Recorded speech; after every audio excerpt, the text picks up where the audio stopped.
శుభాభివందనాలు. Praise the Lord. Thank you. 1 week back call చేసినట్టు 1 week back కదా నువ్వు కాల్ చేసి. ఓకే, ఈ 30th ఆగస్ట్ పాల్ అన్న బర్త్డే అని చెప్పి నాకు తెలిసింది. అంతకుముందు ఎప్పుడు డేట్ నేను గమనించలేదు.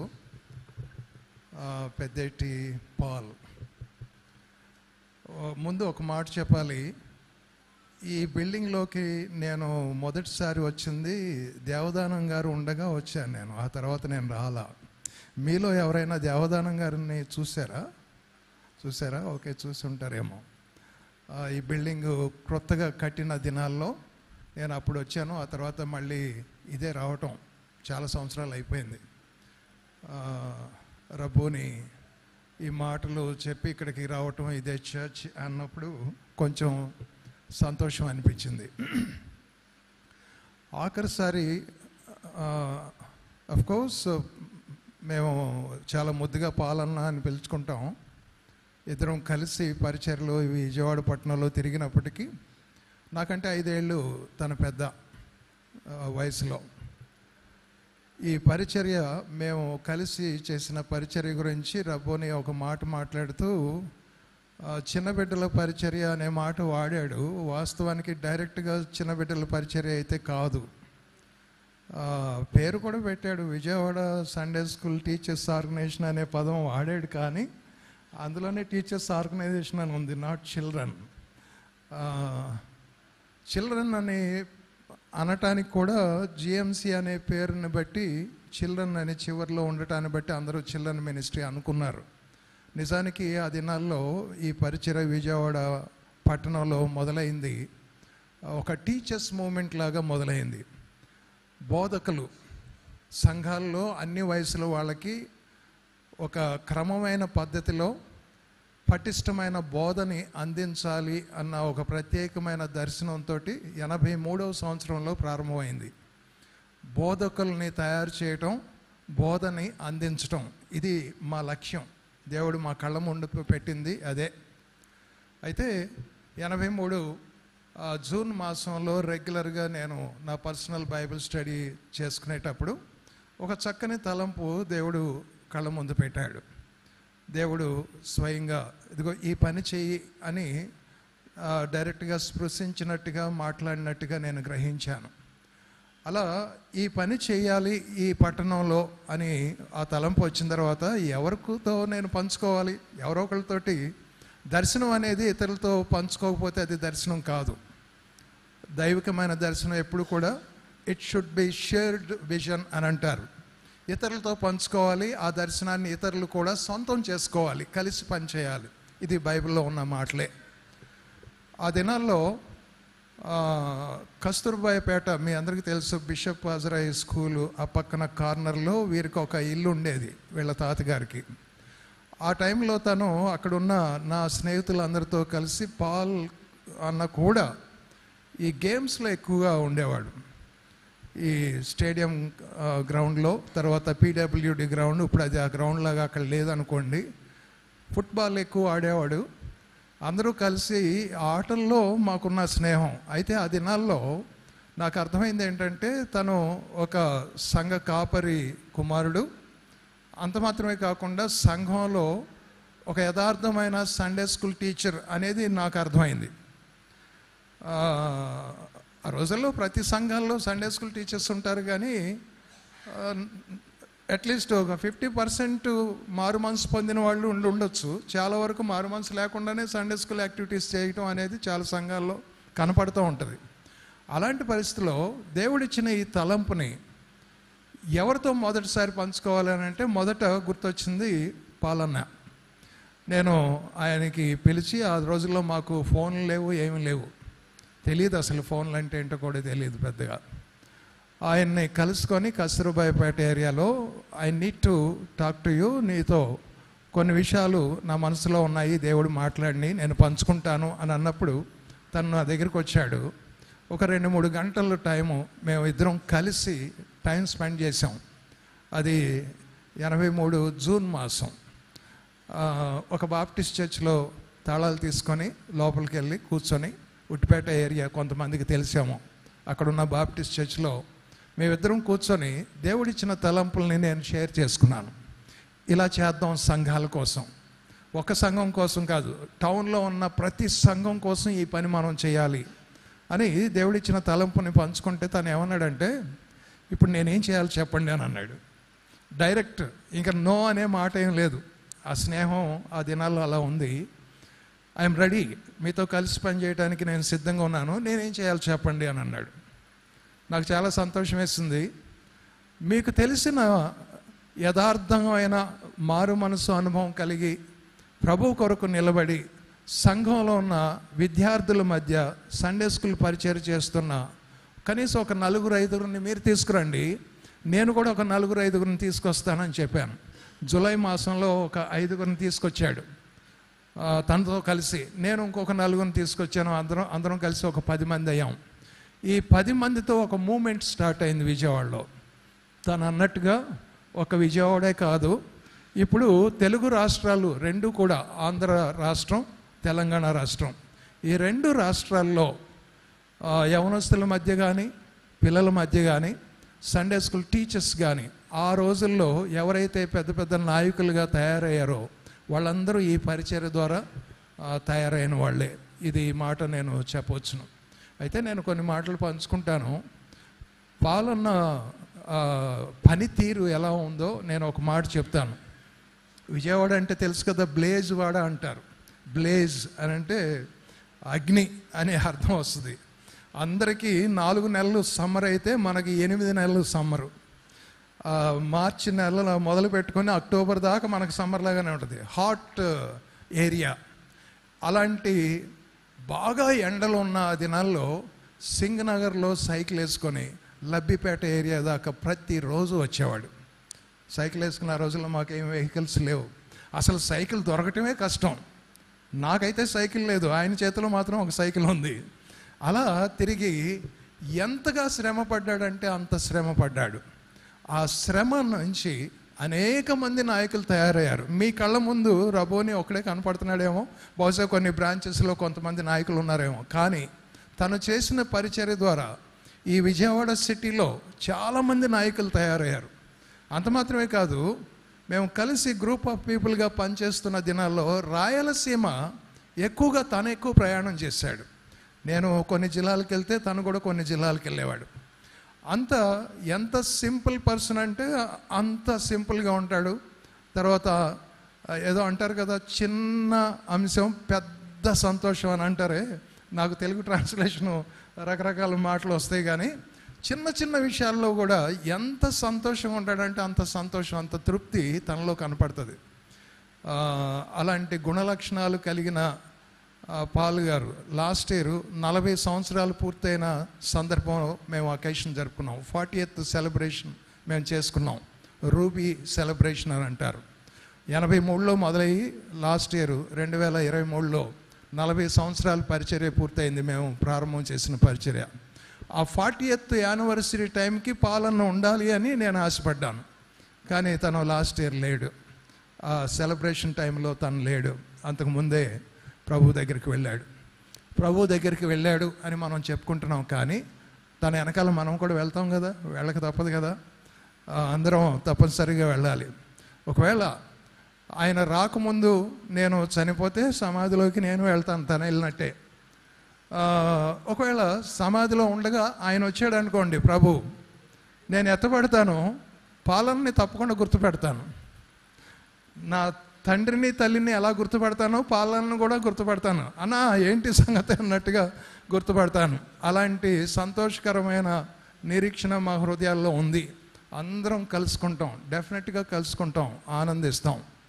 ఈ ప్రత్యేకమైన I think 65th birthday today, 65th కదా, 65 కంప్లీట్ అయ్యి 66లోకి ఆయన బ్రతికుంటే 66లోకి ఎంటర్ అయ్యేవాడేమో.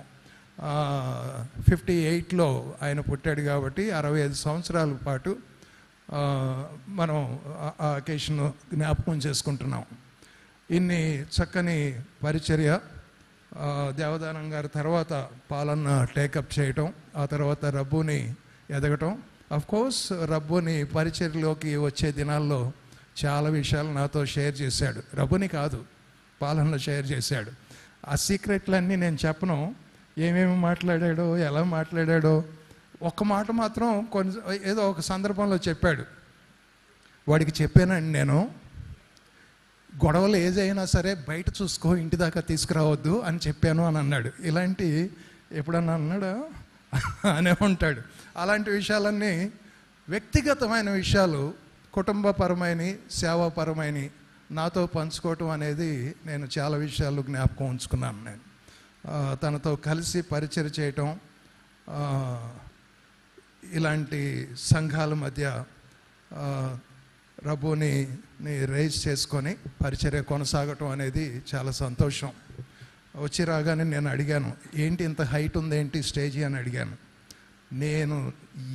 నాకు సంబంధం లేదు, ఏ పాపం నేను ఎరగను, నేను నిమిత్త మాత్రుని, ఈ హైట్ అంతా నానే పెట్టాడు అన్నాడు. నాకు అనిపిస్తుంది ఇది ఒక 6 అడుగులు ఎత్తుంది, నేను ఇంకో 6 అడుగులు ఎత్తున్నా, మీరు కింద కూర్చున్న వాళ్ళు ఇట్లా చూడాలన్నమాట. అదే కదా సమస్య, అదే కదా. మరి నాకైతే అర్థం కాలేదు, మరి ఇంత హైట్ ఎందుకు పెట్టాడో. అంటే ఆ హైట్లో ఉన్న వాళ్ళు కనపడాలి కదా అన్నాడు ఈయన. అడ్జస్ట్ చేసుకోండి మరి, అట్లా తప్పదు కదా. ఈ హైట్ మళ్ళీ కిందకి దించకూడదా, ఏమైనా రూల్ ఉందా? లేదు కదా. తనతో మాట్లాడండి తర్వాత. చాలా చాలా కష్టంగా అనిపిస్తూ ఉంది ఎదురుగా కూర్చున్న వాళ్ళకి. సరే, నేను పాలన గురించి మాట్లాడాలంటే చాలా విషయాలు నేను చెప్తాను. పరిచర్యకు సంబంధించిన తన ఇన్వాల్వ్మెంటు, ప్రోత్సాహం కావాలంటే చాలా విషయాలు నేను చెప్పుకోవచ్చు. కానీ ఈ టైము దానికి సూటబుల్ టైం అని నాకు అనిపించట్లేదు. ఎనివే, ప్రభువుకి ప్రత్యేకమైన నిండు కృతజ్ఞతలు నేను తెలియజేసుకుంటున్నాను. పాలన జీవితాన్ని బట్టి, సందర్భాన్ని బట్టి ప్రత్యేకమైన ప్రార్థన కూడికలు అని చెప్పుకున్నాం. కాబట్టి ఈ సందర్భాన్ని అనుసరించి వాక్యంలో నుంచి కొద్ది మాటలు నేను మీతోటి పంచుకొని నేను సాధ్యమైనంత త్వరగా నేను ముగించేస్తాను. 10 గంటల 15 నిమిషాల కల్లా నేను ముగించడానికి నేను ట్రై చేస్తాను. నా ఎదురుగా వాచ్ కనపడుతూ ఉంది, అది చూసుకుని నేను మాట్లాడతాను. చాలా సంఘాల్లో ఒక 10 నిమిషాలు ఫాస్ట్గా పెడతారు వాచ్లు. ఎందుకనంటే మైక్ పట్టుకుంటే అంత తొందరగా వదిలిపెట్టరు అని చెప్పి. నేను మైక్ పట్టుకుంటే ఎప్పుడు వదిలిపెట్టమంటే అప్పుడే వదిలిపెట్టే టైప్ నేను. ఎందుకంటే నేను basically I'm a Bible teacher ఎప్పుడు కూడా వినే విద్యార్థుల్ని దృష్టిలో పెట్టుకుని మాట్లాడతారే కానీ నేను రాసుకొచ్చాను కాబట్టి ఇవన్నీ మాట్లాడతాను అని అనరు. నేను అలాంటి వ్యక్తిని కాదు. భిన్నంగా కొన్ని విషయాలు, ప్రత్యేకమైన అంశాలు మీతోటి నేను షేర్ చేస్తాను. రెగ్యులర్ మెసేజ్ నేను ఇవ్వను, కానీ కొంచెం భిన్నంగా మాట్లాడతాను. అయితే ముందుగానే ఒక మాట చెప్తాను, ఈ టైమింగ్స్ మీకు రెగ్యులర్గా అలవాటు ఉందో లేదో నాకు తెలియదు. 10 గంటల తర్వాత ప్రసంగం చేస్తుంటే మీరు ఎప్పుడైనా విన్నారా? ఈ టైం అలవాటేనా? నాకైతే తెలీదు. 10 గంటలు దాటిన తర్వాత ప్రసంగం అనేది కొంచెం టఫ్గానే అనిపిస్తుంది. కొంతమందికి నిద్ర రావచ్చు. ఒకవేళ అదే అలా గోడకి ఆనుకుని ఉంటే త్వరగా నిద్ర వస్తుంది, అది సహజమే, అది కామనే. పోల్స్కి ఆనుకున్న వాళ్ళకి కూడా త్వరగా నిద్ర వస్తుంది, అది కూడా నాకు తెలుసు. అయితే నేను ఒక మాట చెప్తాను, నేను మాట్లాడుతూ ఉండగా పొరపాటున ఎవరికైనా నిద్ర వస్తే నిరభ్యంతరంగా నిద్రపోండి, ఇది నేను మీకు ఇచ్చే ఛాన్స్. అయితే ఒక చిన్న ఏమంటారు షరతు, ఒక కండిషన్ ఏంటంటే సౌండ్ లేకుండా నిద్రపోండి. సౌండ్ వద్దు, సౌండ్ ఉంటే పక్కన వాళ్ళకి ఇబ్బంది. సౌండ్ లేకుండా నిద్రపోయే తలాంతు మీలో చాలామందికి ఉందనే నేను అనుకుంటున్నా. వింటున్నట్టుగానే ఉంటారు, కథలరు, అలాగే ఉంటారు, కానీ డీప్ స్లీప్లోకి వెళ్ళిపోతారు. అలాంటి నిద్రావస్థ ఎవరికైనా ఉంటే వద్దా? నిద్రపోవాలంటే నిద్రపోండి, ఏం ప్రాబ్లం లేదు. కొద్ది నిమిషాలు మీ దృష్టికి నేను కొన్ని మాటలు చూపిస్తాను. పౌలు తిమోతికి 2 ఉత్తరాలు రాశాడు, మీ అందరికీ తెలిసిన విషయమే కదా. మొదటి తిమోతి, 2వ తిమోతి అనకండి, ఆ అలవాటు మంచిది కాదు. తిమోతికి రాసిన మొదటి పత్రిక, తిమోతికి రాసిన 2వ పత్రిక అనండి. 2 తిమోతిలు లేరు, ఒకే తిమోతి 2 ఉత్తరాలు రాశాడు. తిమోతికి రాసిన 2వ ఉత్తరంలో 2వ అధ్యాయంలో ఒక మాట ఉంది. 2వ ఉత్తరం, తిమోతికి రాసిన మొదటి ఉత్తరం, క్షమించండి, మొదటి ఉత్తరంలో 2వ అధ్యాయంలో నేను మొదటి 2 వచనాలు నేను చదువుతాను, లేదా మీరు ఎవరైనా చదవండి. తిమోతికి రాసిన మొదటి పత్రిక 2వ అధ్యాయం మొదటి 2 వచనాలు ఎవరైనా గట్టిగా చదవగలిగితే చదవండి. మనకు సంపూర్ణ భక్తియు మాన్యతయు కలిగి నెమ్మదిగాను సుఖముగాను బ్రతుకు నిమిత్తము అన్నిటికంటే ముఖ్యముగా మనుషులందరి కొరకును రాజుల కొరకును అధికారులందరి కొరకును విజ్ఞాపనములను ప్రార్థనలను యాచనలను కృతజ్ఞతాస్తుతులను చేయవలెనని హెచ్చరించుచున్నాను. Fine, thank you. నాకు తెలిసి తెలుగు ట్రాన్స్లేషన్స్ 5 ట్రాన్స్లేషన్స్ ఉన్నాయి తెలుగు బైబిల్. మనం వాడుతున్నది మన ప్రాంతంలో ఇది మొదటి ట్రాన్స్లేషన్. దీన్ని ఎక్కువగా గ్రాంధిక భాషలో ఎక్కువగా తర్జుమా చేయబడింది. ఒరిజినల్గా ఈ బైబిల్ హెబ్రీ భాషలో గ్రీక్ భాషలో రాయబడింది. లేఖనాలు, పరిశుద్ధ లేఖనాలు హెబ్రీ భాష గ్రీక్ భాషలో రాయబడింది. తెలుగు డైరెక్ట్గా కాదు, తెలుగు అనువాదం ట్రాన్స్లేట్ చేయబడిన గ్రంథం మన చేతిలో ఉంది. తర్జుమా చేసిన గ్రంథం ఉంది. ఈ తర్జుమాలో ఇంగ్లీష్లో అయితే దాదాపు నాకు గుర్తున్నంత వరకు 26 వర్షన్స్ ఉన్నాయి, 26 ట్రాన్స్లేషన్స్. ఇంగ్లీష్ బైబిలే 26 రకాలు ఉన్నాయి. తెలుగు బైబిల్ 5 రకాల ట్రాన్స్లేషన్స్ నాకు తెలుసు. ఎందుకు ఇన్ని రకాల ట్రాన్స్లేషన్స్ అంటే బాగా అర్థం అవటం కోసం. ఈ గ్రాంధిక భాషలో తర్జుమా చేయబడిన ఈ బైబిల్ కొన్ని మాటలు మనకి అర్థం కాదు, రెగ్యులర్గా మనం వాడని పదాలు ఎక్కువగా కనపడతాయి. ఈ మధ్య క్రొత్తగా వచ్చిన ఒక ట్రాన్స్లేషన్ నేను చదువుతాను, మీరు కొంచెం జాగ్రత్తగా వినండి. తిమోతికి రాసిన మొదటి పత్రిక 2వ అధ్యాయం మొదటి 2 వచనాలు. మనం సంపూర్ణ భక్తి గౌరవాలతో ప్రశాంతంగా సుఖంగా బ్రతకటానికై మనుషులందరి కోసం, రాజుల కోసం, అధికారంలో ఉన్న వారందరి కోసం విన్నపాలు, ప్రార్థనలు, ఇతరుల కోసం విన్నపాలు చేస్తూ కృతజ్ఞతలు చెల్లించాలని అన్నిటికంటే ముఖ్యంగా కోరుతున్నాను అని పౌలుతో, తిమోతితో అంటాడు ఈ పౌలు. అయితే యేసు ప్రభువారు ఈ భూమి మీద బ్రతికిన సందర్భంలో శిష్యులతో మాట్లాడుతూ ఉండగా, వారికి నేర్పిస్తూ ఉండగా, వారికి తర్బీదు ఇస్తూ ఉండగా, ఒక సందర్భంలో శిష్యులందరూ కలిసి ప్రభువు దగ్గరికి వచ్చి, యోహాను తన శిష్యులకి ప్రార్థన నేర్పించాడు కదా, నువ్వు కూడా మాకు నేర్పిస్తావా అన్నాడు. అది అక్కడక్కడ కనపడుతుంది. లూకా చాలా చక్కగా రాశాడు దాన్ని. లూకా ఎలా రాశాడో ఒకసారి మీరు గమనించండి. లూకా సువార్తలో 11వ అధ్యాయం, లూకా సువార్త 11వ అధ్యాయంలో ఈ మాటలు కనపడతాయి. ఆయన ఒక చోట ప్రార్థన చేయుచుండెను.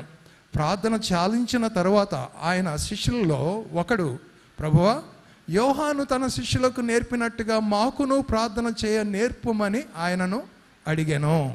వెంటనే ఆయన ఏమన్నాడు తెలుసా? అందుకు ఆయన, మీరు ప్రార్థన చేసేటప్పుడు, తండ్రి నీ నామము పరిశుద్ధపరచబడును గాక, నీ రాజ్యము వచ్చును గాక. ఇదంతా తెలుసు కదా మనకి. ప్రతి ఆదివారం ఆరాధన అవగానే, కొన్ని అకేషన్స్లో ప్రోగ్రాము ప్రార్థన అవగానే ముగింపులో పరలోక ప్రార్థన కలిసి చేద్దాం అని అంటారు. చాలా అలవాటు అయిపోయిన మాటే. నేను కొంచెం భిన్నంగా మాట్లాడతానని మీతో ముందుగానే చెప్పాను. రెగ్యులర్ మెసేజ్ కాదు, కొంచెం జాగ్రత్తగా వినండి. అఫ్కోర్స్ కొంతమంది నేను ఇచ్చిన ఛాన్స్ ఉపయోగించుకుంటున్నారని కూడా నాకు అర్థమైంది. అక్కడక్కడ చాలా చక్కగా మొహమాటం లేకుండా హాయిగా నిద్రపోవటం అనేది నేను గమనిస్తున్నాను. ఓకే, ఫైన్, ఏం ప్రాబ్లం లేదు. ఎందుకంటే వాక్యంలో ఒక మాట ఉంది, ప్రయాసపడి భారం మోసుకున్న వారులారా నా దగ్గరికి రండి, నేను మీకు విశ్రాంతిని ఇస్తాను అని. అంటే చర్చికి వచ్చి చాలామంది విశ్రాంతి తీసుకుంటూ ఉంటారు. చాలామంది ఈ 10 గంటల టైంలో ఎందుకు తీసుకోరు? టైం ఇదే కదా, రైట్ టైం కదా. ఫైన్. అయితే కొన్ని ప్రాముఖ్యమైన అంశాలు ప్రస్తావన చేస్తాను. ఈ తిమోతికి రాస్తూ మనం సుఖంగా ఉండాలంటే ఆ మాటలు ఉన్నాయి. మనం సంపూర్ణ భక్తి గౌరవాలతో ప్రశాంతంగా సుఖంగా బ్రతకాలి అని అంటే మనుషులందరి కోసం ప్రార్థన చేయాలి అని అంటాడు. ఇక్కడ ఈ శిష్యులేమో ఆయన నేర్పించాడు కదా తన శిష్యులకి, మేమందరం నీకు శిష్యులం కాబట్టి మాకు కూడా నేర్పించు అని అన్నాడు. నేర్పించు అని అంటే కొన్ని మాటలు చెప్పాడు. తండ్రితో మీరు మాట్లాడేటప్పుడు ఇలా మాట్లాడండి అని. నేను మీకు చెప్పదలుచుకున్న విషయాలు కొంచెం జాగ్రత్తగా మీరు గమనించండి. చాలామందికి ప్రార్థన అంటే అది ఒక యాక్టివిటీ, అది ఒక కార్యక్రమం. ప్రార్థన అంటే ఏంటి అనేది కొంచెం జాగ్రత్తగా పరిశీలనగా గమనిస్తే it is nothing but conversation with our Lord. సంభాషణ, కేవలం ఆయనతో సంభాషించటం. అంటే ఆయన ఎదురుగా కూర్చొని మేమిద్దరం ఇక్కడ కూర్చొని ఎలా మాట్లాడుకుంటామో ఆయన ఎదురుగా ఉండి అలా మాట్లాడటం, సంభాషించటం. దేవునితో సంభాషించటం అనేది మనసులో లేకుండా అదేదో అప్పచెప్పినట్టుగా, పద్యం అప్పచెప్పినట్టుగా, పాఠం అప్పచెప్పినట్టుగా గడగడ గడగడ గడగడ మాట్లాడేస్తూ ఉంటారు కొంతమంది. That is not prayer. That is not prayer. ప్రాథమికమైన అంశాలు గుర్తు చేస్తున్నాను నేను మీకు, మౌలికమైన అంశాలు గుర్తు చేస్తున్నాను. That is not prayer. ఒకవేళ మా అబ్బాయి నాతో ఏదన్నా ముచ్చటించాలి, డిస్కస్ చేయాలి అని అనుకోండి, నేను బయట లేదా లోపల హాల్లోనో సోఫా మీద కూర్చున్నాను అనుకోండి, వాడు నా దగ్గరికి వచ్చి ఎలా మొదలు పెట్టాలాడు? మొదట నానా అని పిలుస్తాడు కదా, నానా అని పిలుస్తాడు. ఏంట్రా అంటాను. కూర్చొని ఎదురుగా విషయం మాట్లాడతాడు, మళ్ళీ నేను స్పందిస్తాను, మళ్ళీ తను మాట్లాడతాడు. ఇద్దరి మధ్య సంభాషణ. మీరు గమనించండి, ఇట్స్ ఎ జెన్యూన్ కాన్వర్జేషన్, యథార్థమైన సంభాషణ ప్రభుతో. చాలామంది ఇది అర్థం కాక, ఒకవేళ మా అబ్బాయి నా ఎదురుగా వచ్చి కూర్చొని నన్ను కన్న తండ్రి, నన్ను తిండి పెడుతున్న తండ్రి, నన్ను చదివిస్తున్న తండ్రి, నన్ను సహాయం చేస్తున్న తండ్రి, నాకు బట్టలు ఇస్తున్న తండ్రి, నన్ను పంపిస్తున్న తండ్రి, నాకు బండి కట్టిన తండ్రి అని అంటున్నాడు అనుకోండి, కడకడకడకడ అంటున్నాడు అనుకోండి, నాకు డౌట్ వస్తుంది, ఏంట్రా ఏమైందిరా అంటాను నేను.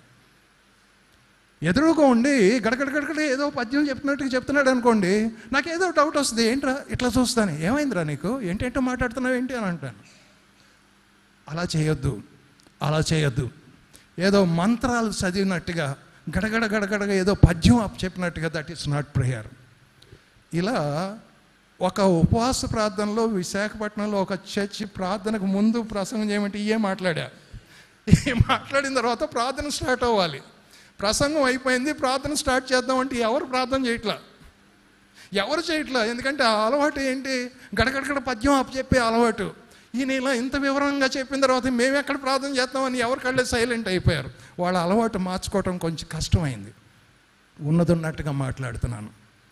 ప్రార్థనలో ఏ అంశాలు ఇమిడి ఉంటాయో క్లుప్తంగా కొన్ని మాటలు స్ట్రైట్గా మీకు చెప్తాను. ఏ అంశాలు ఇమిడి ఉంటాయో ప్రేయర్లో, మన ప్రార్థనలో.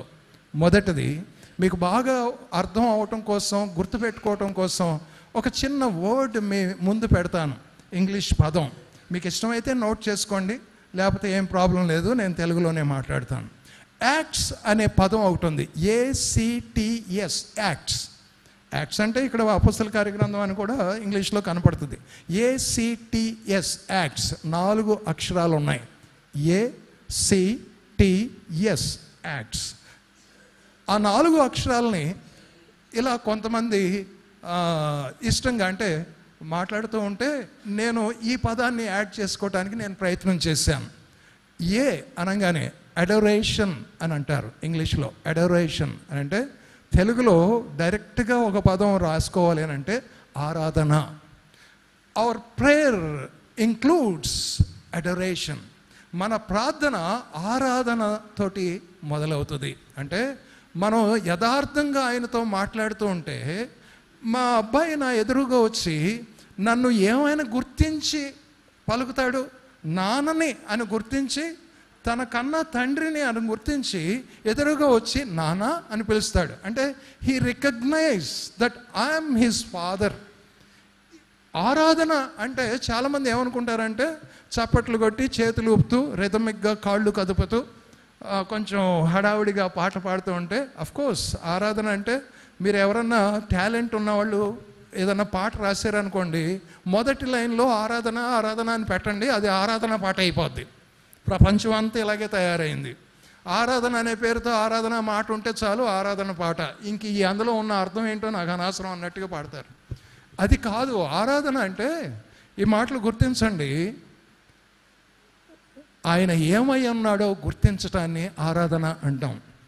మనం ఆయన దగ్గరికి వెళ్ళినప్పుడు ఆయన ఏమై ఉన్నాడో అది మనం గుర్తించాలి. ఆయన అంటే ఆయన ఔన్నత్యాన్ని, ఆయన సర్వాధిపత్యాన్ని, ఆయన సర్వాధికారాన్ని మనం గుర్తించాలి.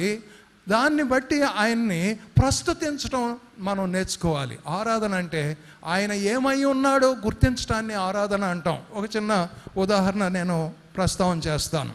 చిన్నప్పటి నుంచి పోలీస్ డిపార్ట్మెంట్ వాళ్ళతోటి నాకు ఎక్కువ సంబంధాలు ఉన్నాయి. ఎందుకంటే మా ఫాదరు క్లాస్మేటు డిఐజీ ర్యాంక్ లాగా వచ్చి ఆ టైంకి చనిపోయాడు ఆయన.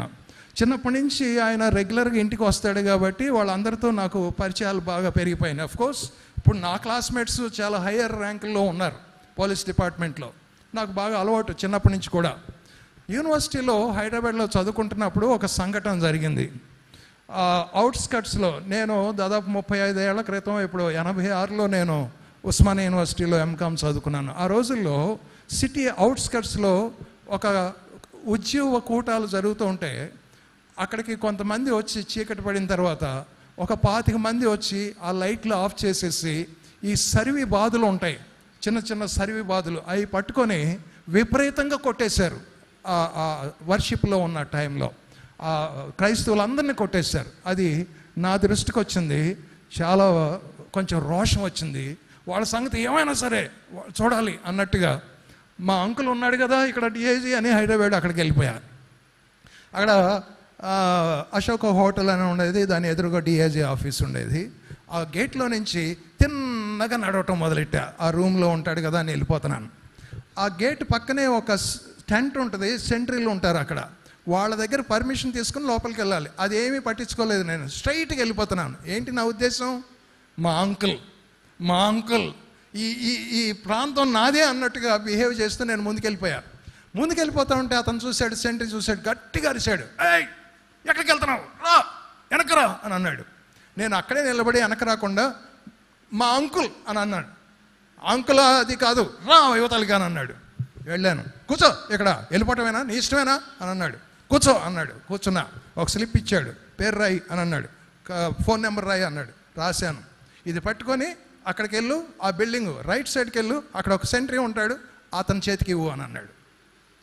అక్కడికి వెళ్ళా, అతని చేతికి ఇచ్చా. అతను ఒక హాల్లో కూర్చోబెట్టాడు. మళ్ళీ ఇంకో స్లిప్ తీసుకొచ్చాడు, రాయి అని అన్నాడు. రాశాను కదండి అని అన్నా. మళ్ళీ రాయి అని అన్నాడు. మళ్ళీ రాశా. ఆ స్లిప్ లోపలికి వెళ్ళింది. కాసేపటికి బెల్ వినపడింది. టంగును మోగంగానే ఆ సెంట్రీ వచ్చి నన్ను రండి అని అన్నాడు. నన్ను అలా పక్కకు తీసుకెళ్ళాడు. ఒక పెద్ద కట్టన్ ఉంది, 7 అడుగులు హైట్లో కట్టన్ ఉంది. ఆ కట్టన్ని ఇలా లాగాడు. లాగి వెళ్ళండి అని అన్నాడు. లోపల అడుగు పెట్టాను. పెద్ద విగ్రహంలాగా ఆజానుబాహుడు ఎదురుగా కూర్చున్నాడు, పెద్ద టేబుల్ ఎదురుగా. ఆ మనిషిని చూడంగానే ఆ దర్పము, ఆ అధికారం, ఆ స్టేటస్ గుర్తొచ్చింది. నేను ఆటోమేటిక్గా ఇలా బెండ్ అయ్యాను. గుడ్ ఈవినింగ్ అంకుల్ అని అన్నాను. ఇలా బెండ్ అయిపోయాను. నా అంతా నేను కుర్చీ లాక్కొని అంకుల్ అని అనలా. ఆయన పొజిషన్ ఏంటో చూశాను, ఆయన దర్పం, ఆయన అధికారాన్ని చూశాను, ఆయన ఉన్నతమైన స్థానాన్ని చూశాను. ఆటోమేటిక్గా బెండ్ అయ్యాను. అలా వంగి అంకుల్ గుడ్ ఈవినింగ్ అన్న తర్వాత ఇలా తలెత్తి కూర్చో అన్నాడు. మర్యాదగా కూర్చున్నాను. ఇక నా నోరు పెగలట్లేదు ఆ డ్రెస్లో ఆ మనిషిని చూసిన తర్వాత. ఏంటి, ఎందుకు వచ్చావు అని అన్నాడు. విషయం ఎలా ఉంది, దీని గురించి మాట్లాడటానికి వచ్చాను అంటే, ఏదన్నా డాక్యుమెంట్ ఉందా నాకు ఇవ్వు అని అన్నాడు. ఐఎమ్ సారీ అంకుల్, డాక్యుమెంట్ ఏమీ లేదు అన్న. ఏమీ లేకుండా ఎలా వస్తావు నా దగ్గరికి, నీకు తెలీదా, కనీసం అవన్నీ తీసుకుని రావాలని నీకు తెలీదా అని అన్నాడు. సారీ అంకుల్, నేను తెస్తానని చెప్పి మళ్ళీ నమస్కారం పెట్టి వెళ్ళిపోయాను. ఎందుకు ఈ మాటలు మాట్లాడుతానో తెలుసా? ఒక చిన్న ఆఫీసర్ దగ్గరికి, ఒక కలెక్టర్ దగ్గరికి, ఒక ఎస్పీ దగ్గరికి వెళ్ళేటప్పుడు అతని అధికారం ఏంటో నువ్వు గుర్తిస్తావు కదా. అది ఆరాధన అంటే. ప్రార్థన చేసేటప్పుడు ఆయన ఔన్నత్యాన్ని గుర్తించాలి, ఆయన ఏమై ఉన్నాడో గుర్తించాలి. ఆయన సర్వాధికారి, సర్వశక్తిమంతుడు, సృష్టికర్త, నిన్ను నన్ను చేసిన దేవుడు. యథాలాపంగా ఇష్టం వచ్చినట్టు వెళ్ళిపోతావా, ఇష్టం వచ్చినట్టు మాట్లాడతావా? కుదరదు కదా. పద్యాలు అప్పచెప్పడం కుదరదు కదా, దండకం చదవటం కుదరదు కదా. ఆయన ఏమై ఉన్నాడో అది గుర్తించడం, దాన్ని ఆరాధన అంటాం. అలా ఆరాధన, ఆయన ఏమై ఉన్నాడో గుర్తిస్తే ఆ వెలుగులో నేనేమై ఉన్నానో నాకు అర్థం అవుద్ది, నేనేంటో నాకు అర్థం అవుద్ది. ఆ ఎదురుగా పోలీస్ ఆఫీసర్ ఎదురుగా కూర్చుంటే నేను ఏమై ఉన్నానో అని నాకు అర్థమైంది. బెండ్ అయ్యాను. ఇక్కడ ఒక మాట చెప్తాను, అడోరేషన్ లీడ్స్ టు కన్ఫెషన్ అని అంటారు. ఆరాధన ఒప్పుదలకి దారితీస్తుంది.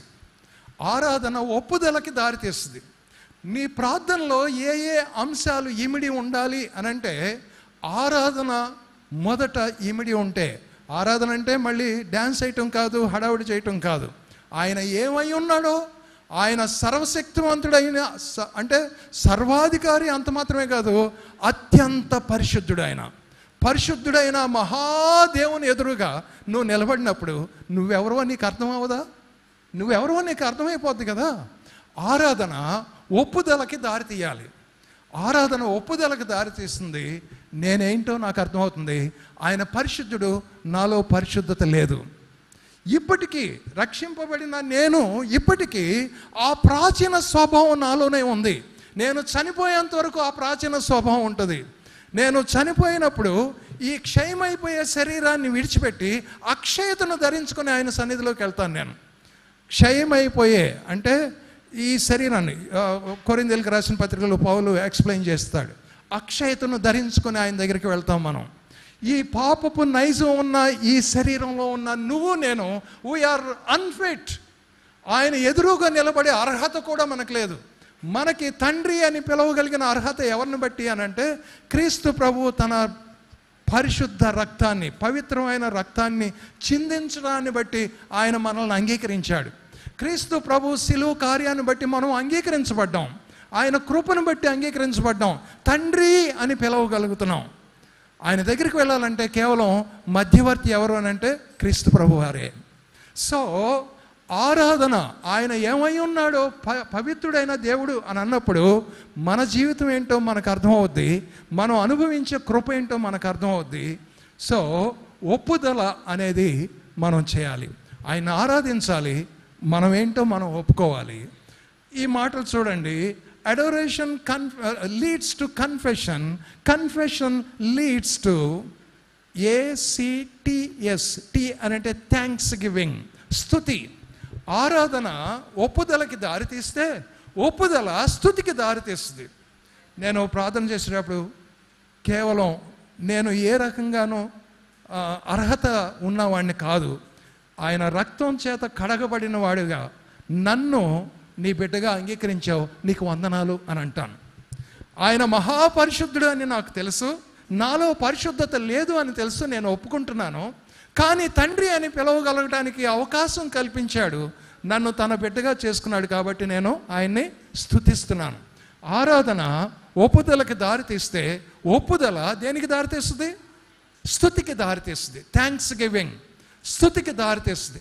4వ అంశం, ఆరాధన ఒప్పుదలకి, ఒప్పుదల స్తుతికి దారితీస్తే చివరిలో ఎస్ అని అంటే సప్లికేషన్ అని అంటారు. సప్లికేషన్.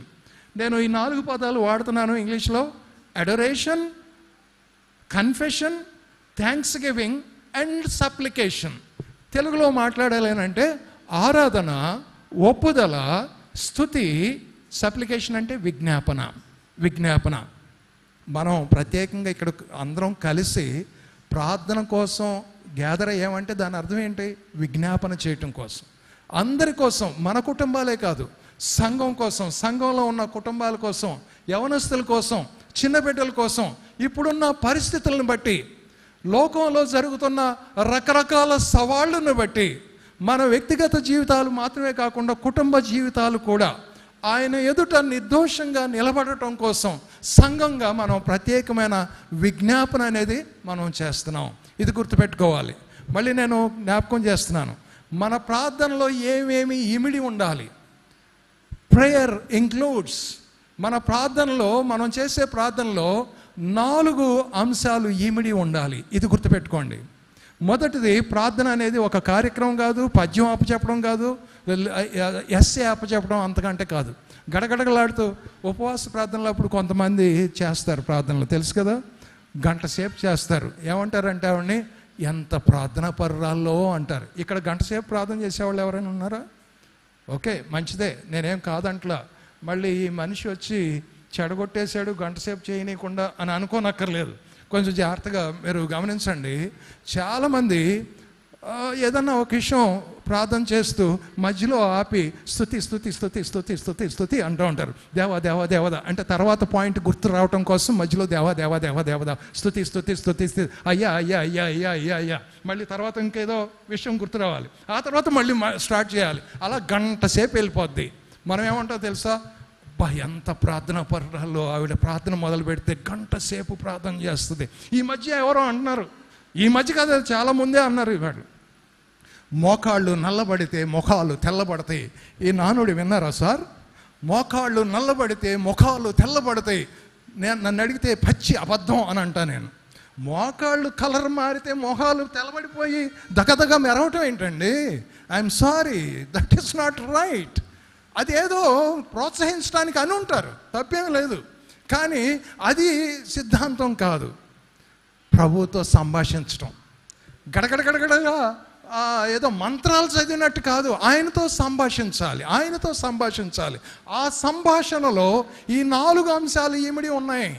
ఆయన ఏమై ఉన్నాడో గుర్తించాలి, దాన్ని ఆరాధన అంటాం. ఆయన వెలుగులో, ఆయన పవిత్రతలో నువ్వేంటో నువ్వు గుర్తిస్తావు, అది ఒప్పుదలకు దారితీస్తుంది. ఐఎమ్ అన్ఫిట్, నీ సన్నిధిలో కనపడటానికి నాకు ఏమాత్రం అర్హత లేదు. కేవలం నీ కుమారుని పవిత్రమైన రక్తం చిందించడం ద్వారా నన్ను విమోచించుకున్నావు, నీకు వందనాలు. నేను ఒప్పుకుంటాను, నీకు వందనాలు చెప్తున్నాను. ఆరాధన ఒప్పుదల స్తుతికి దారితీస్తుంది. ఆ తర్వాత coming to the point, supplication, విజ్ఞాపన, ప్రత్యేకమైన అంశాలు. ఈవేళ నేను ఒక ఎంగేజ్మెంట్ ప్రోగ్రామ్కి అటెండ్ అయ్యాను మధ్యాహ్నం. ఆ చర్చిలో నేను కూర్చున్నాను. ఆ గోడ వైపు ఈ గోడ వైపు చూశాను, యథాలాపంగానే చూశాను. పెద్ద పెద్ద పోస్టర్స్ ఉన్నాయి. ఒక్కొక్క దేశం యొక్క సాంప్రదాయాన్ని గుర్తిస్తూ వాళ్ళ వేషధారణ, డ్రెస్సింగ్ విధానం. నైజీరియా ఒక పోస్టర్ ఉంది, ఆఫ్ఘనిస్తాన్ ఒక పోస్టర్ ఉంది, తర్వాత ఇంకొక దేశం, అలా పోస్టర్స్ ఉన్నాయి. వాళ్ళు ఏం చేస్తున్నారు అని అంటే, నెలలో ఒక్కొక్క ప్రత్యేకమైన వారం ఒక ప్రత్యేకంగా ఈ దేశ ప్రజల కోసం మేము ప్రార్థన చేయాలి. ఆ పోస్టర్ చూపించి ఈ దేశ పరిస్థితులు ఎలా ఉన్నాయి, జనాభా ఎలా ఉంటుంది, క్రైస్తవం ఎలా ఉంటుంది, వాళ్ళ అవసరాలు ఎలా ఉన్నాయి, అందరం కలిసి విజ్ఞాపన చేద్దామా అని సంఘ కాపరి ఈ కార్యక్రమం మొదలుపెట్టాడు ఆయన. అది నాకు తెలిసింది. ఈ మధ్య నా కూతురు నైజీరియా కంట్రీ నుంచి ఇక్కడికి వచ్చింది. ఆ టైంలో వాళ్ళు పిలిచి, అన్న సిస్టర్ని పంపిస్తారా నైజీరియా గురించి ఒక పావు గంట వివరాలు చెప్తే అందరం కలిసి ఆ దేశం కోసం విజ్ఞాపన చేస్తామని. సంతోషంగా తను వెళ్ళింది, పాప నా కూతురు వెళ్ళింది. ఒక 15 minutes ప్రజెంట్ చేసింది. ఆ దేశ పరిస్థితులు ఎలా ఉంటాయి, ఆ దేశంలో క్రైస్తవ్యం ఎలా ఉంది, వాళ్ళ సవాళ్ళు ఎలా ఉన్నాయి, వాళ్ళ జీవన శైలి ఎలా ఉంటుంది, ప్రార్థన చేద్దాం, ప్రార్థన చేయండి అని అంటే దాన్ని విజ్ఞాపన ప్రార్థన అంటాం. విజ్ఞాపన ప్రార్థన. ఇలాంటి విజ్ఞాపన ప్రార్థనలు, ప్రత్యేకంగా ఇలాంటి కూటాలు పెట్టడం అనేది అది ఆయన ఇష్టంలో భాగం. మనం చేస్తున్నది ఆయనకి ఇష్టమైన పని, మనం విజ్ఞాపన చేయాలి. చాలా అద్భుతమైన అవకాశం నీకు నాకు దేవుడిచ్చాడు. మళ్ళీ నేను జ్ఞాపకం చేస్తున్నాను, ప్రార్థన అనేది ఏదో అలవాటుగా ఉచ్చరించేది కాదు. ఆయన దగ్గరికి వెళ్తే ఆయన ఏమై ఉన్నాడో అది గుర్తించాలి. ఆరాధన, ఏమై ఉన్నాడో ఆ పవిత్రతలో, ఆ వెలుగు మధ్య మనం చూసినప్పుడు, నన్ను నేను చూసుకుంటే నేను ఎలాంటి వాడినో నాకు అర్థమవుతుంది. నేను ఒప్పుకోవాలి. ఆరాధన ఒప్పుదలకు దారితీస్తుంది, ఒప్పుదల స్తుతికి దారితీస్తుంది, స్తుతి తర్వాత విజ్ఞాపనకి మనం వెళ్ళాలి. ఇలాంటి ప్రార్థన మనం అలవాటు చేసుకోవాలి. ప్రార్థన అంటే ప్రోగ్రాం కాదు, ఒక కార్యక్రమం కాదు, ఆయనతో సంభాషించడం, వ్యక్తిగతంగా ఆయనతో సంభాషించడం బ్యూటిఫుల్గా ఉంటుంది. ఎంత అందంగా ఉంటుందంటే సంభాషించడం నేర్చుకుందాం మనం. ఆయన పక్కనే ఉన్నట్టుగా మాట్లాడదాం. అరవాల్సిన అవసరం లేదు, కేకలు పెట్టాల్సిన అవసరం లేదు. మనసు విప్పి మాట్లాడుకోవటం. నా హృదయంలో అలజడి ఏమన్నా ఉంటే నేను ఇలా భయపడుతున్నాను అని చెప్పుకోవచ్చు. అలా మనసు విప్పి ఆయన ఎదురుగా మాట్లాడుకోవటం అనేది మనం ప్రాక్టీస్ చేస్తే ఆటోమేటిక్గా మన ఇంట్లో మన పిల్లలు, మన యవనస్తులు అదే నేర్చుకుంటారు. తల్లిగా తండ్రిగా నేను నా భార్య ఇది ప్రాక్టీస్ చేసాం. ఈవేళ మా పిల్లలు ఏదన్నా మీ అకేషన్లో బంధువుల మధ్య అందరం కూర్చుని ఉండగా ప్రార్థన చేయండి అని చెప్పి మా పాపను కానీ మా బాబుని కానీ అన్నాం అనుకోండి, ఆ ఛాన్స్ తీసుకుంటారు వాళ్ళు.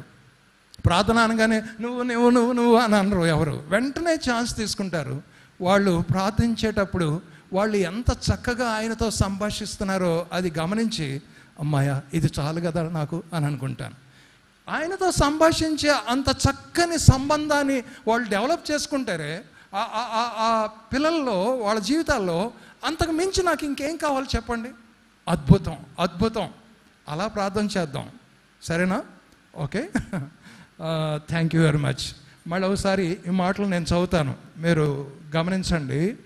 మనం సంపూర్ణ భక్తియు మాన్యతయు కలిగి నెమ్మదిగాను సుఖముగాను బ్రతుకు నిమిత్తం అన్నిటికంటే ముఖ్యంగా మనుషులందరి కొరకును, రాజుల కొరకును, అధికారులందరి కొరకును విజ్ఞాపనములను, ప్రార్థనలను, యాచనలను, కృతజ్ఞతాస్తుతులను చేయవలనని హెచ్చరించుచున్నాను.